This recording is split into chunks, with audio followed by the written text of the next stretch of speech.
Well, good day, folks. I'm back.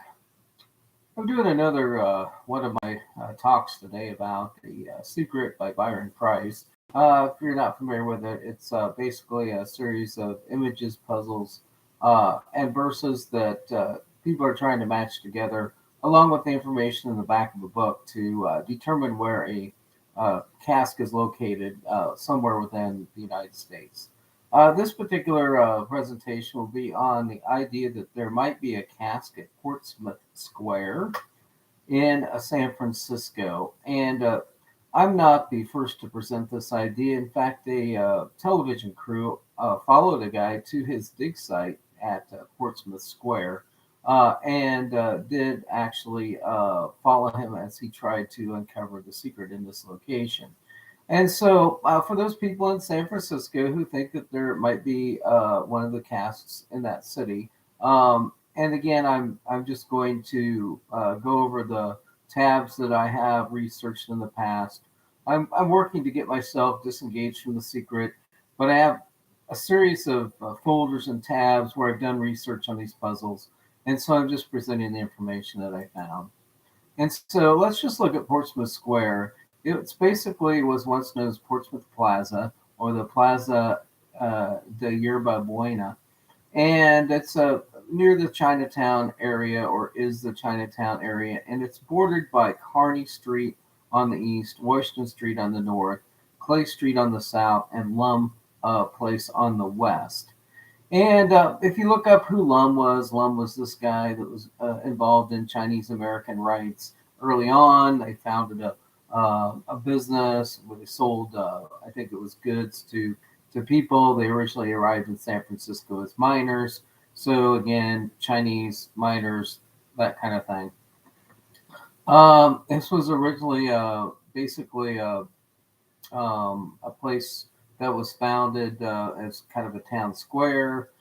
Several important things did actually happen in this area. So in 1847, the first public school in California was erected in the southwest corner of the plaza. And this is actually denoted with a plaque that is there in the Portsmouth Square. And so there is this actual plaque that points this out. And so if you think any of that stuff in the image, that's the letters or the characters, have to do with education, or if you think that the later Lum family members who opened a school which were involved in educating young boys, if you think there's an education reference here, you have two clues that could possibly put you directly in Portsmouth Square. Um, the next item is that in 1848, gold was announced when Sam Brannan showed his gold to a crowd. And so this is the actual spot where the gold rush potentially originated. And the 49ers then followed, and we had all of the history of the mining in California. This is the spot, Portsmouth Square, is where the discovery of gold was initially announced. Um, there was also some political activity at the plaza. There's several incidents in the back of the book where they talk about politics and organized crowds and the left wing sylph and the right wing trog. And so you have some elements of there being uh, the that involved. Uh, the Hounds was a group of people that organized in 1849. Uh, in 1850, Zachary Taylor uh, had a memorial service at this location. The first Admission Day celebration was held when California became the 31st state of the United States. And so you have that happening at this location. Um, and so those are a few of the events that have occurred at this location. And so just giving you a general an overview of some things about that. Uh, about the time that the in the 1950s, uh, a reinforced concrete garage was installed in this area, 26 feet below Kearney and 49 feet below Walter Lum. And so there is actually a parking garage underneath this area. Um, and so there's some additional information about this particular location and some of the things that happened. There was a renovation in the 1970s, and the early 80s Chinatown Public Improvement Plan went into place. And I mention this because I think that part of the way in which Byron hid these casks is that he hid them in active construction sites just after when the work was done, so as to not give any indication that he had disturbed any of the soil in these areas. And so I honestly think that if you look to some of that, you can find maybe a little bit of information there. One of the other things that's important to note about the historical markers is that the this is the origination point of the first trolley car. So some people think there's a trolley car in that image. And this is the location where the first trolley car started. And so the first trolley car started at this location and then went up to a destination at Nob Hill. And if you go up to the Coit Tower and you look down Kearney Street basically goes directly straight down to the area which we're talking about at Portsmouth. And so you have that could possibly be part of a reason that I think this could be the spot. The first public school in California was at this site. And so this was also the first place where a flag was raised in California. The very first place that a flag was raised in California was at precisely the spot where Portsmouth Square is. And the last piece of information here is the Robert Louis Stevenson Memorial is located at this park as well. And when we talk a little bit more about Robert Louis Stevenson, there could be another potential connection.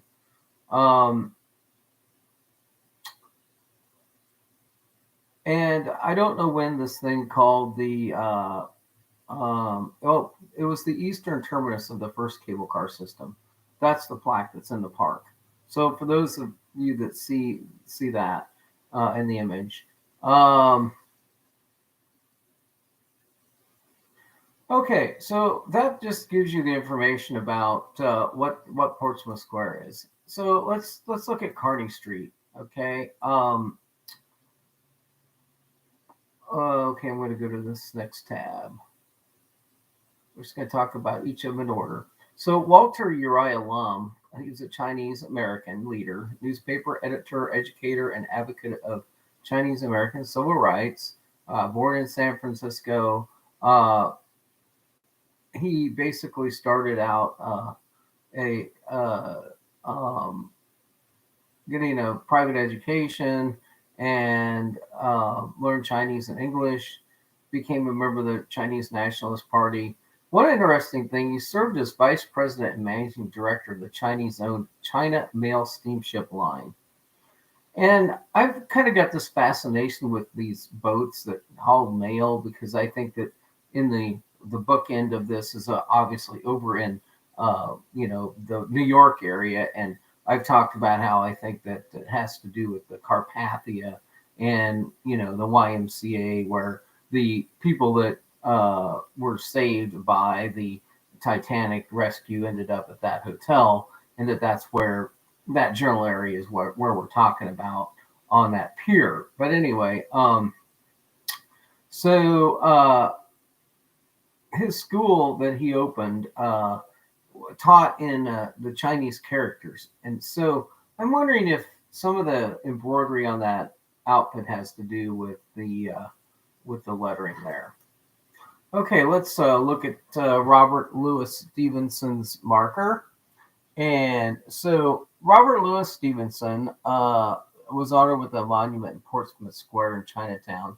In 1876, Stevenson was at a colony in France and fell in love with Fanny Vandergrift Osborne.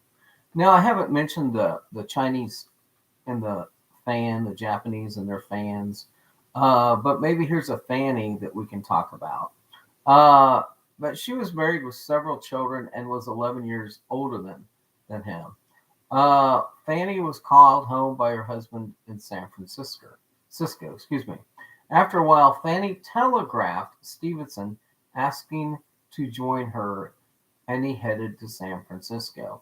And I mentioned the word telegraph because we obviously have Telegraph Hill in San Francisco, but also if you want to look at the telephone exchange for San Francisco, it is 982, specifically this area. And so you have the area code, and the exchange for San Francisco in the 1970s was 982. So if you couple the fact that Fanny telegraphed Stevenson, and you have this request of taking your task to the 982, I will get to how that plays in about a minute and a half. Stevenson was not known for his book Treasure Island and Dr. Jekyll and Mr. Hyde. No, he wasn't heard for that. But many have said that, do you think that this image has a Dr. Jekyll and Mr. Hyde kind of appearance to it? And so I'm just kind of wondering if maybe that is the way that works. Also, the Fortress North and Friendship South could be this dynamic where he lived at 608 Bush Street and then he visited the Portsmouth Square for sunshine. So Stevenson basically lived in this area in San Francisco. So in 1880, Fanny was free to marry Stevenson, and they took a honeymoon, and then they headed back to Europe. So then in 1888, Stevenson chartered a boat to the South Seas and eventually settled in Samoa. Whoa, the South Seas and Samoa. Is that a reference to what part of the world? Do you want Samoa? If you want Samoa, I'll go on. Okay, so it says that the scripture on the thing, the statue comes from a book across the plains. Okay, so let's just look at what the actual inscription on this is. And I want to remind you that the Robert Louis Stevenson monument was also a fountain. In other words, there was a water fountain installed on this. And if you look at a detail on the mountain or on this, you'll see that the leaf of the plant that you see in the image is also the plant directly behind the monument. And if you look at a detail on the monument at the base, you'll have that lips looking thing that looks like a Chinese cookie. And so I just Google a picture of the Louis Stevenson monument. I put one from a long old time ago on the start of this video so you would have that as reference. Okay, so I'm reading from an article. Now, what does the inscription on the Stevenson monument actually say? It says, to remember Robert Louis Stevenson, to be honest, to be kind, to earn a little, to spend a little less, to make upon the whole family happier for his presence, to renounce when that shall be necessary and not be embittered, to keep a few friends, but these without capitulation. Above all, on the same grim condition, to keep friends with himself, here is a task for all that a man has of fortitude and delicacy. So if your task is to take it to the 982, and in the same verse they talk about your tower of delight, well, delicacy is basically the same word as the synonym for delight. And then the last line in that particular verse has to do with there's the spout, dig out. And so, if the spout is the actual water fountain that was on the Robert Louis Stevenson monument in Portsmouth Square. Now, we all have seen the mouth figure of the dragon. Well, the mouth figure is saying, hey, open your mouth at a water fountain and we're going to spray some water in your mouth. There's 3 or 4 appearances of open mouths in that image. Also, the lips in the image are in a, if you would bend over to take a sip of water out of a water fountain, they're in that pursed position where you would use to pull that water into your mouth. And so if you look at the image figure and her lips are willing to accept the water that would be coming out of this fountain. And so on top of the mount, on top of this is a, I don't know, a ship that has, some sails on it, etc. And if you realize that we named, I don't know if we named that ship the Portsmouth before 1982 or not. Again, if you look at 608 Bush Street, you will also see that at 608 Bush Street, the entryway to that building looks similar to the outline of the Fortress North part of that. And so I just find that as another part of this that could potentially play into that. Okay, and so again, takeaways from Stevenson is that he was a Samoa. Again, I talked about how he used the Portsmouth Monument or Portsmouth Square as a place where he lounged in the sun and listened to the tales of the vagabonds of the seven seas. So, Portsmouth Square, where Stevenson, in his most stressful days, lounged in the sun and listened in the tales of the vagabonds of the seven seas. And if you find this image of the monument, you'll notice that it's a little bit different at the bottom, and it actually has the water fountain coming out of the verse. In other words, if you look at where the word task is on this, it's on the front of the monument, and not more than 6 inches above the word task is the spout to the water fountain. I went to a page called MrSanFrancisco.com, and it shows the plaque that has the sign, the G. So the G that you've been talking about is Ghirardelli Square. If you go look at the marking of the first public school in California erected in 1847, it has the almighty the Masons G. So if you go look at the Grand Lodge of the Masons, right, and look at their symbol, you will see the G in this specific font. And perhaps that will help solve the mystery of the G as well. So the other plaque in Portsmouth Square is on this spot. The American flag was first raised in San Francisco by John Montgomery in 1846, and that was erected by the Daughters of the American Revolution in 1924. Okay, let's see. I think that's the. Okay, so I don't know if the park bench detail would have much relevance here.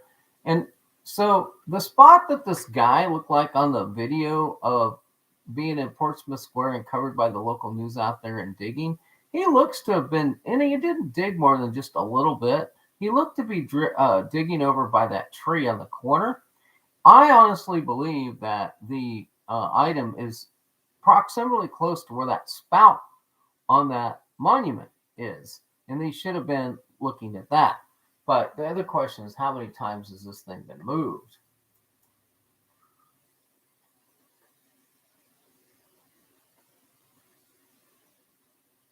Okay, so we talked about that.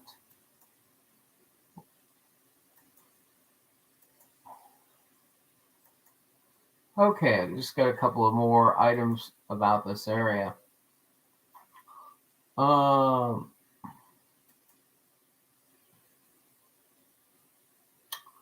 Okay, I was going to talk about Betty Davis. So, we're talking about Kearney Street, and I see in that image a B and a D in the blue. In that blue area, I see a B and a D. And I'm wondering if that means Betty Davis. Because if you look at the eyes, there was a song, in fact, the most popular song in 1981. I'll get to it here. So,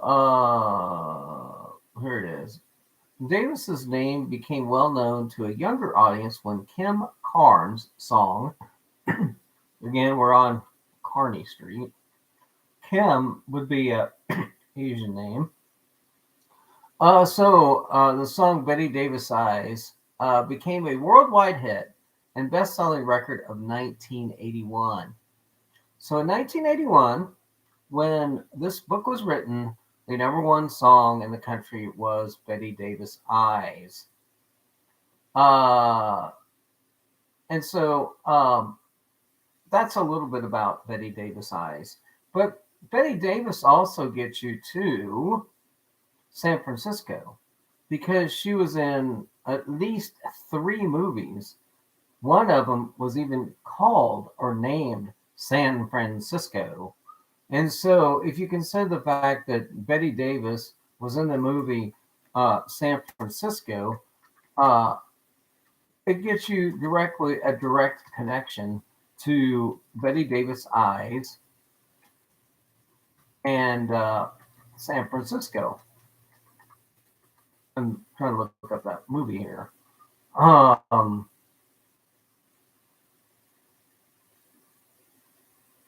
Okay. She was also at the 1969 California Film Festival. But anyway, she was in the movie San Francisco. And so that would give you another connection or another hint that you need to be looking in the San Francisco area. The other connection is a lady by the name of Carol Lombard. And maybe she's actually the one that was in San Francisco. Let me look that up real quick. San Francisco, the movie. One of these two.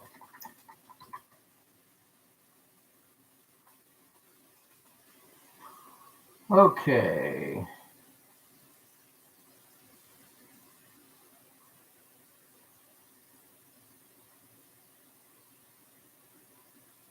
Okay, which one was she in?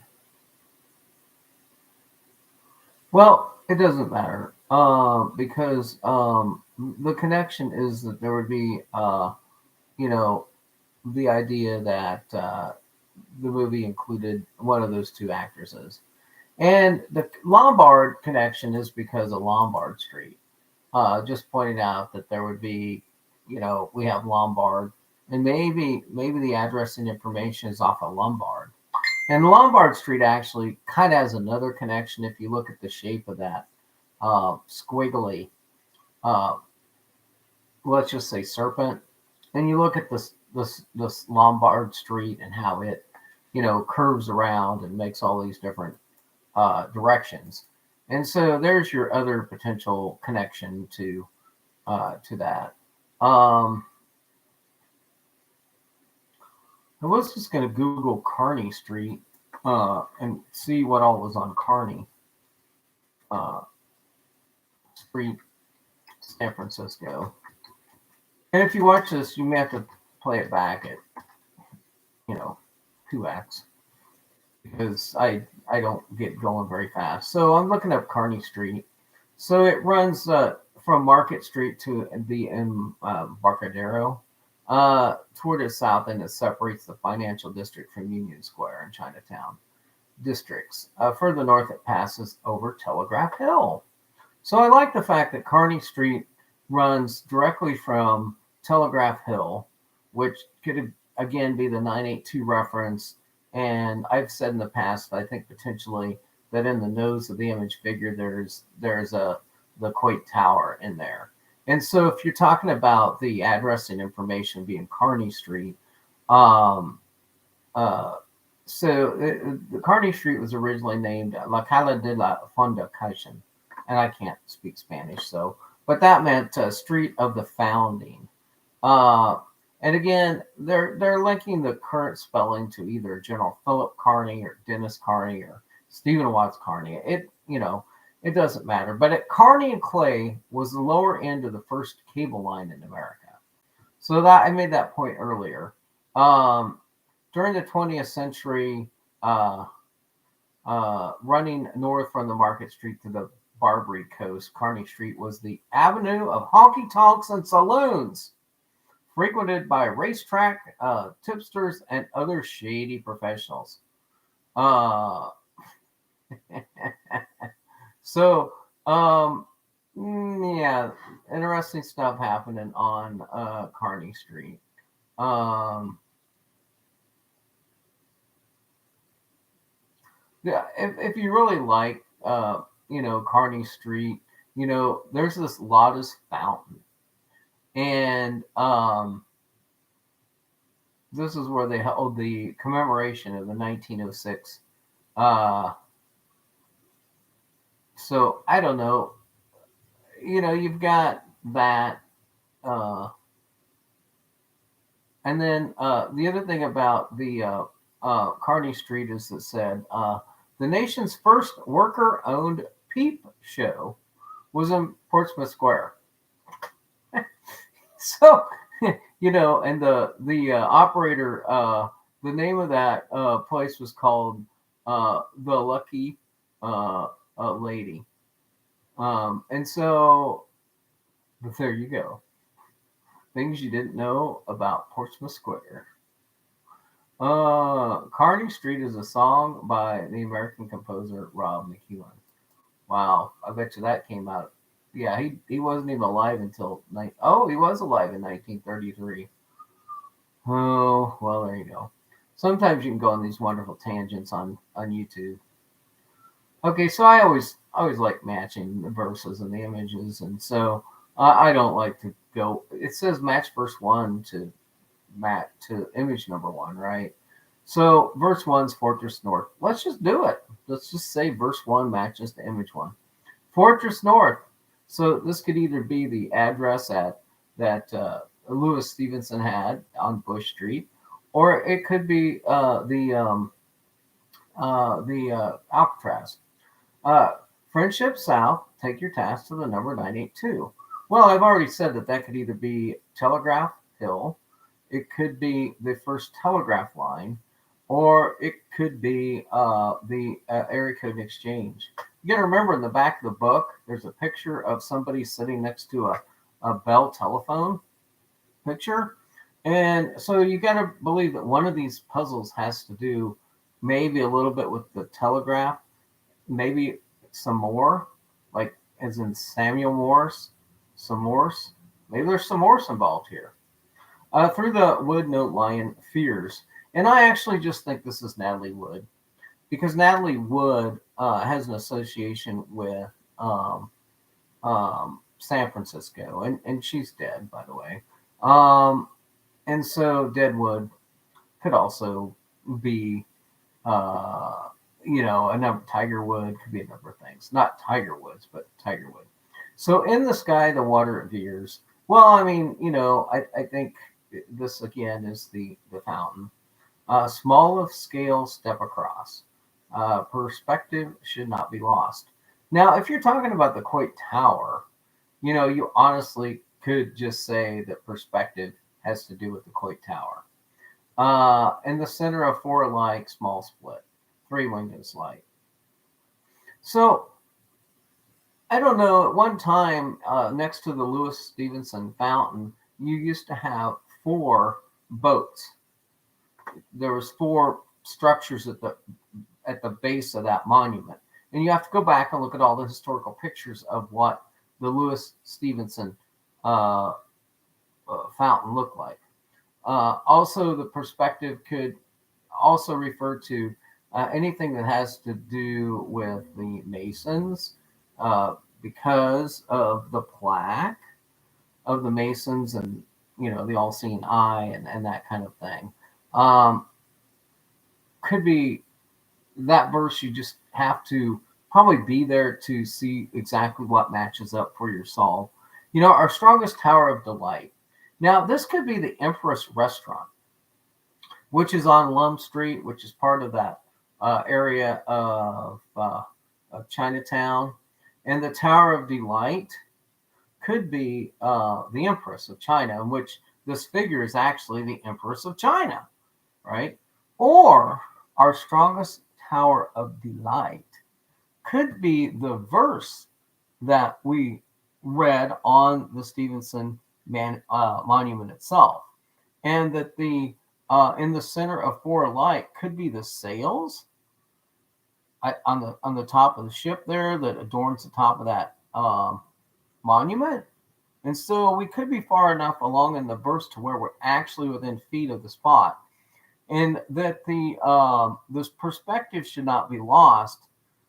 Could also refer to the fact that you're talking about Louis Stevenson's you know voyage on the ship, and so you just have to look at what was there at the time. Our strongest tower of delight. Let's just say the tower is this um, Stevenson monument, and in December night, um, as you get, I don't know if the luminaries are put out in December for the Chinese New Year, and that's what they're trying to refer to here, is that you have to get in December for the New Year celebration when the luminaries go out. Looking back from Treasure Ground, there's the spout. Okay, so the spout, I've said in the past, could be the Quake Tower, because it was basically the lady that donated the money for that had a spout, if you like that area. But if you like this area, the spout is merely the spout on the water fountain.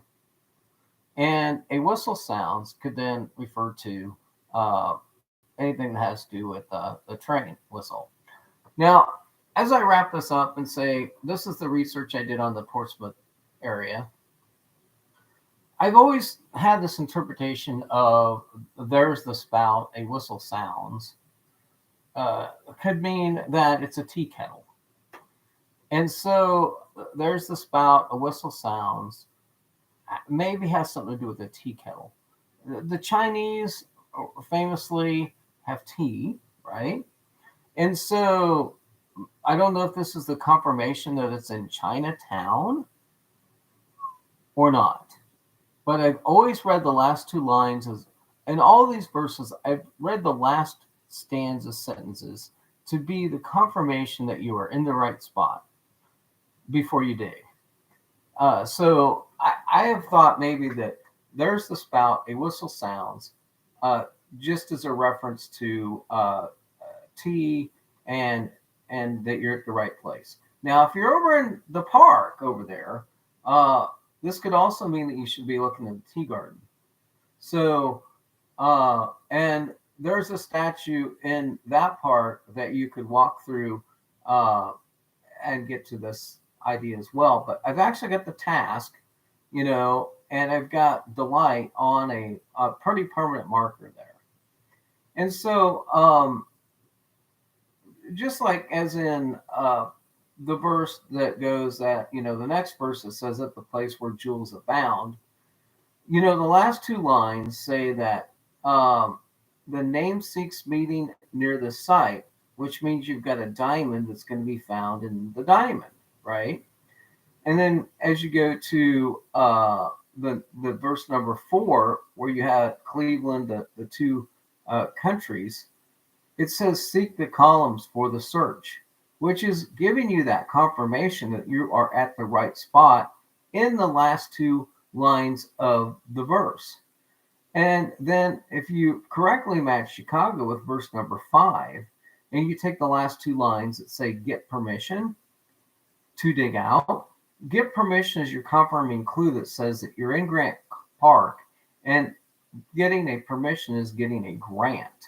And so I've always seen the last stanzas uh, as the confirmation. So, like in verse 6, if you're not digging proximately to a spot where there's a White House close at hand, you're not in the right spot, embedded. And if you're not digging in the sand somewhere, and so if you're not taking verse number 6, of all the romance retold, men of tales and tunes, cruel and old, seen here by eyes of old, stand and listen to the birds, hear the cool, clear song of water.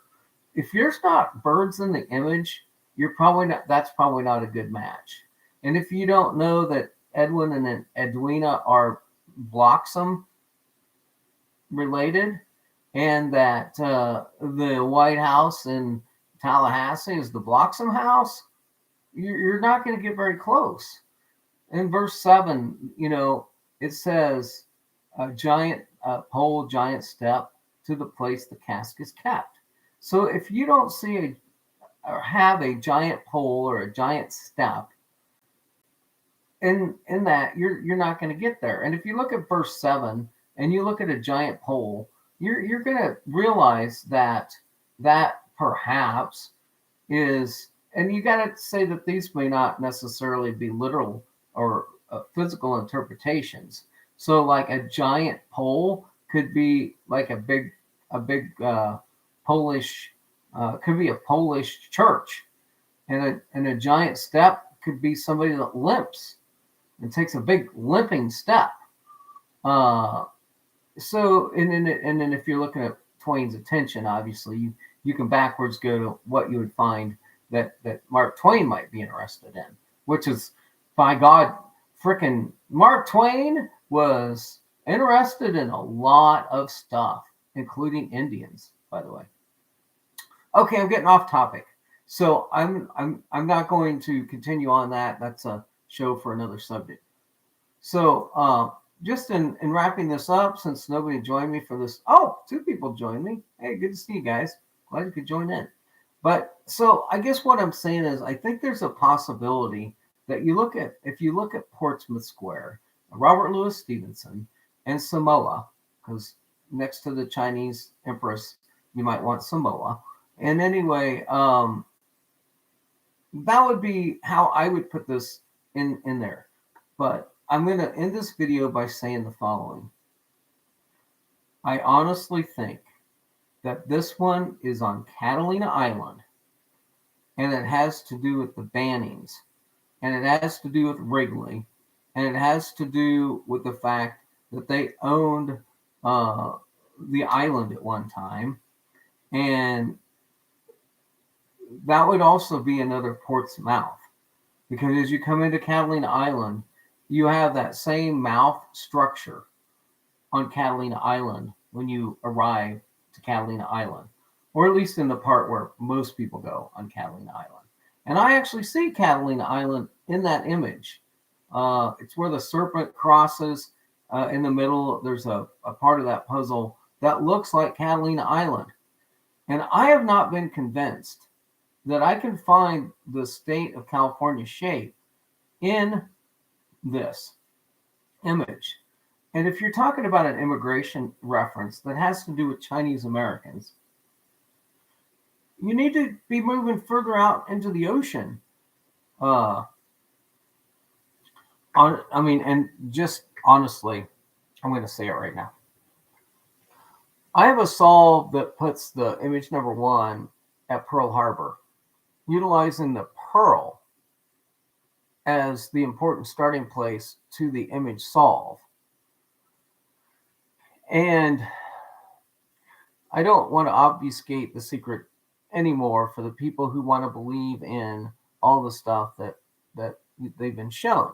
But what I'm saying is that if you go back to 1979, 1980, and look at like things that were popular, movies that were popular, you can put that image figure to be Natalie Wood, and you can look up Natalie Wood, Robert Wagner, wood floating in the water, all of those type of connections.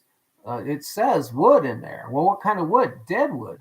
Well, that means that Banning, or not Banning, but Robert Wagner and the other guy that was on the boat aren't going to fear the deadwood because she floated on shore. Anyway, just keep in mind you might want to read about Natalie Wood because Natalie Wood would have a Russian connection as well. If you want to make a Russian connection to that image, and so I don't know. I just think that there's some interpretations out there that people could look at. All right, I'm going to wrap this one up. I have a few more bookmarks that I put together on another solved location. I'm going to take about a 10-minute break, and then I'll be back with my next presentation on another secret location that I had ideas for.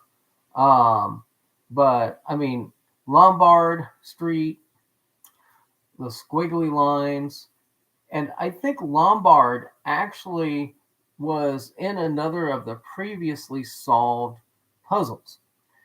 And my last show on The Secret will be one that's going to talk about how you can jump from puzzle to puzzle to puzzle, utilizing something that you learn in the previous puzzle and utilize it in solving the next puzzle. And oh, by the way, just a bonus to this one. I identified in the Cleveland image the character that was in that image as being a clown.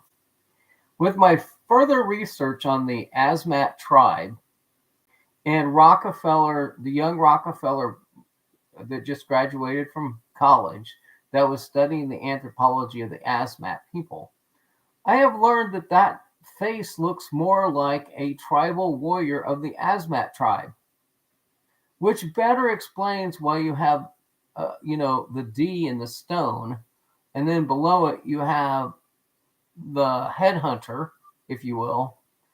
And oh, by the way, they actually did a story in National Lampoon magazine about this ordeal. And this is my next tip on The Secret. I honestly believe that Mann and Kelly, who worked for that magazine, took things that they had already put together for Lampoon magazine, and maybe it didn't make the editor's cut, and they used it in The Secret. And I think they actually borrowed from some of the stuff that they'd already written and put into National Lampoon magazine when creating these caricature illustrations. Specifically, I can link this one about Rockefeller to an actual article that was in Lampoon magazine. Now, I shouldn't tell you, but I'm trying to buy a few copies of Lampoon magazine, the ones in which I think these stories are in. And if I get those, I will go do another show on, here's the actual story in Lampoon magazine written by this author that correlates directly to this caricature in The Secret back of the book. And I think those will be enlightening moments, aha moments, if you will, for us to explore. But I don't have those magazines yet, so I can't do that. And I might not actually get them. That depends on how things go. All right. Well, I'll be back with my next one, and I'm going to talk about St. Louis. Oh, New Orleans. St. Louis, New Orleans. St. Louis, no, New Orleans. All right. Thank you for joining.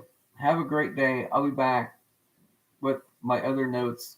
Basically, I'm deleting my tabs that I have in my folders on this because I don't know. I just need to do something else.